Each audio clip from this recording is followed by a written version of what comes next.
Bandang alas 7 kagabi ng rumagasa ang flash flood ng bayan sa Bohol na hindi pa nga nakakabangon mula sa pinsala ng lindol. Sa bayan ng Cortes na iwan ang putik sa kalsada, pati basketball court na ito na dati evacuation center, di nakaligtas. 24 na pamilya ang naapektuhan ng flash flood sa Cortes. Yung tubig, lagpas pa sa tarpaulin na yan. Bagamat humupa na ang tubig, may ilang bahay pa ang lubog pa rin sa baha, kaya di maiwasan ng ilang residente na maiyak sa takot. Naghihilap na din po kahit siya. Dahil sa taas ng tubig, napakit na raw sila sa bundok kahit wala silang dalang pagkain at ubod ng dilim.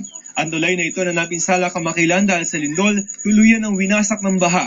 Parang natapyas naman ang bahagi ng bundok na ito. 3 bahay naman sa bayan ng Tubigon ang nasira ng baha. Ang isang ito, bubong na lamang halos ang makikita. Kwento ng ilang residente na bigla raw sila sa flash flood dahil nung unay wala naman daw silang narinig na pagragasan ng tubig. May kasama raw kasi mga bato at kahoy ang tubig na rumagasa pababa ng bayan.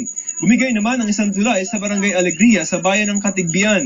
Ilang residente ang halos 2 oras na stranded sa lampas bewang na tubig. Di rin makatawid ang mga sasakyan. Pinasok din ng baha ang ilang bahay. Ang mga bagong aning palay inabot din ng baha. Nawalan din ng supply ng kuryente sa lugar. Suspendido rin ang klase sa lahat ng eskwelahan sa Bohol ngayong araw.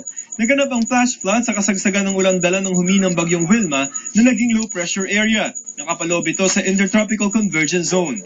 Joseph Morong, nakatutok.